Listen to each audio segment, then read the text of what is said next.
pemirsa, berjumpa lagi dalam Berita Mataram hari ini. Sejumlah berita penting dan menarik lainnya telah kami siapkan untuk Anda dan berikut diantaranya. Diduga akibat korsleting listrik, 3 kapal wisata di Pelabuhan Kayangan, Lombok Timur ludes terbakar.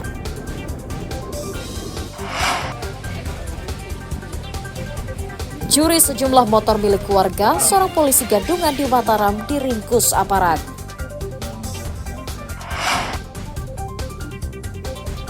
Jelang gelaran balap mobil Asia, lintas sirkuit Mandalika di Kabupaten Lombok Tengah dimodifikasi.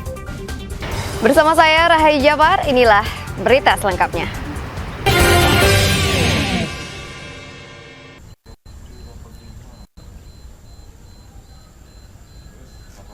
Tiga kapal wisata yang berlabuh di Teluk Kayangan, Kabupaten Lombok Timur, Nusa Tenggara Barat, ludes terbakar pada Sabtu dini hari.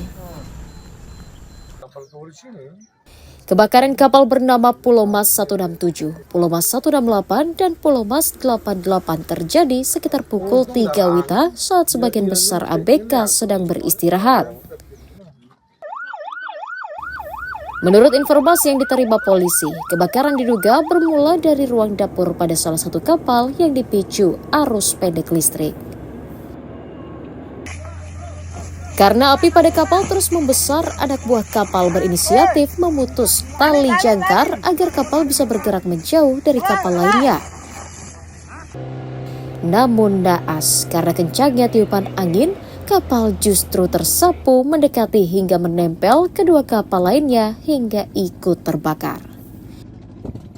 Petugas damkar dan Satpol Airut sempat berupaya membantu memadamkan api hingga pagi hari, namun api telah menghanguskan ketiga kapal dan isinya tanpa tersisa. Tidak ada korban jiwa dalam peristiwa tersebut, karena para ABK langsung melompat ke laut saat mengetahui kebakaran pada kapal. Kapal terbakar yaitu kapal pariwisata, 2 unit tambah 1 unit kapal pengangkut air. Kapal tersebut lagi berlabuh di Teluk Kayangan. Diperkirakan sekitar pukul 3.30 ABK yang ada di kapal melihat lampu seketika mati. Setelah itu ABK mengecek penyebab kematian lampu tersebut. Ketika dia jalan ke belakang, dilihat ada asap yang mengepul di dapur. Aparat terkait masih memasang garis polisi guna kepentingan penyelidikan. Polisi juga masih akan melakukan olah TKP untuk memastikan penyebab kebakaran, apakah ada unsur kesengajaan atau murni karena korsleting listrik. Muhtadun melaporkan dari Kabupaten Lombok Timur.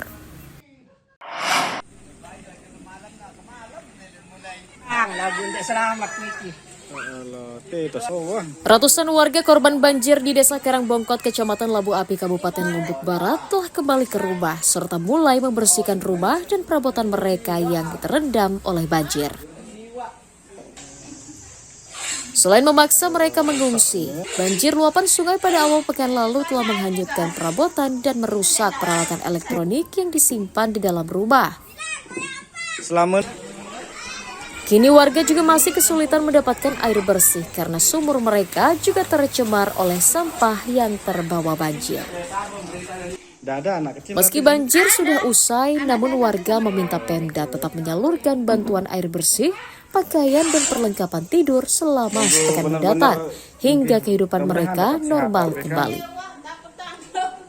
Saya 2 kulkas ini perabotan ya. Ya, perabotan sama blender semua rusak. Kalau peralatan elektronik semua rusak ya? Ya, rusak semua. Oh, kalau pakaian gimana?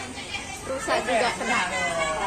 Oh, sekarang lagi bersih-bersih ini Bu ya? Ya, lagi bersih-bersih dulu.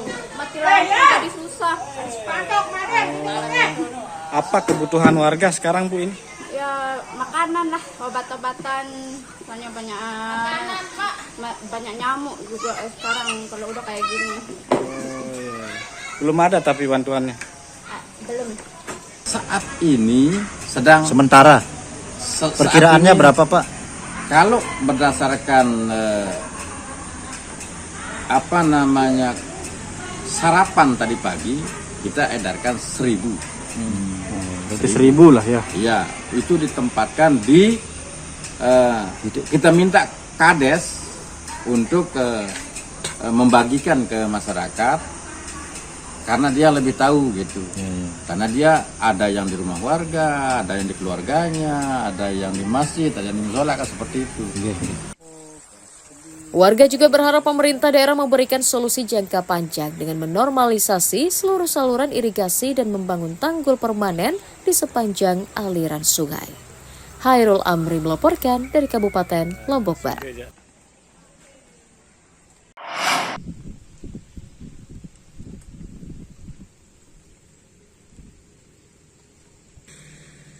Banjir luapan sungai yang melanda 3 kecamatan pekan lalu di Kabupaten Lombok Timur menimbulkan kerusakan tanaman di sejumlah wilayah. Di Desa Sukamakmur, Kecamatan Gerung misalnya, sebanyak ratusan hektar tanaman padi terancam gagal panen karena terendam banjir berhari-hari. Dinas Pertanian setempat mendata, sebanyak 135 hektar tanaman padi di Desa Sukamakmur rusak dan dikhawatirkan tidak tumbuh optimal setelah tergenang banjir. Meski banjir sudah surut, namun limbah berupa sampah dan lumpur yang belum dibersihkan di area lahan juga dipastikan membuat tanaman tidak akan tumbuh optimal. Petani berharap Pemda membantu memperbaiki saluran irigasi serta menyediakan bibit atau obat pada musim tanam berikutnya. Kenapa Pak? Padahal gede sana banjir nih. Ya terendam ya Pak ya. Rendam. Berapa Kira-kira hari Pak ini? baru 4 hari. 4 hari ya. Ya. Baru berumur berapa padinya Pak? 2 bulan. Terus gimana ini kira-kira? Nggak tahu Pak. Berapa luasnya Pak ini? Ya anak pegawai yang sekitar 1,5 hektar. 1,5 hektar ya. Sekarang apa harapan Bapak sebagai petani ini Pak?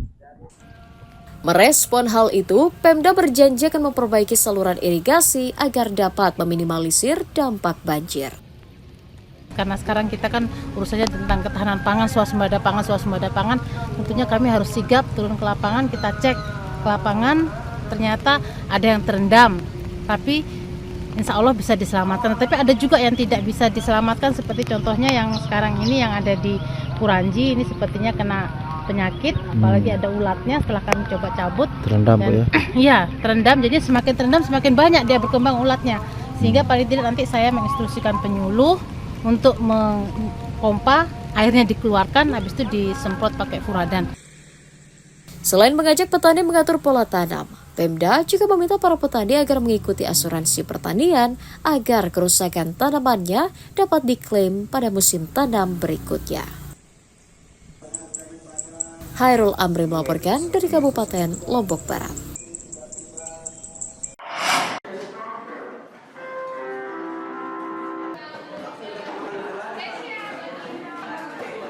Pemerintah Provinsi Nusa Tenggara Barat terus mengoptimalkan uji coba program makan bergizi gratis di seluruh kabupaten kota sejak awal Januari lalu. Sesuai kuota yang ditetapkan pemerintah pusat, kegiatan makan bergizi gratis di Pemprov NTB ditargetkan akan menjangkau 1,7 juta orang, meliputi pelajar hingga lansia. Selain mempersiapkan segala kebutuhan teknis, Pemda juga menyiapkan 38 unit dapur umum pada tahap awal, sembari terus memverifikasi dapur-dapur lainnya untuk mencapai kebutuhan ideal sebanyak 128 unit dapur umum. Pemda berharap program makan bergizi gratis dapat disukseskan dengan pola gotong royong antara pemerintah provinsi dengan kabupaten kota untuk menyukseskan program tersebut. Nah, setelah kita rapat hari ini, ada rencana besok kami akan turun ke lapangan melihat kondisi dapur-dapur yang ada. Ini kan uji coba, kemudian kuantitasnya akan terus diperluas, ditambah anunya. Kapan target semua sekolah untuk MBG ini? Sebenarnya kan ada rencana secara nasional 3 tahap kalau tidak salah. Tetapi Bapak Presiden nampaknya pada situasi optimis untuk bagaimana secepatnya bisa terlayani dengan baik. Selain mengoptimalkan peran dan fungsi instansi di daerah, Pemda juga meminta peran serta masyarakat dalam menyukseskan program unggulan Presiden Prabowo Subianto untuk perbaikan gizi dan peningkatan kualitas generasi masa depan. Dari Kota Mataram, Emi Kusuma melaporkan.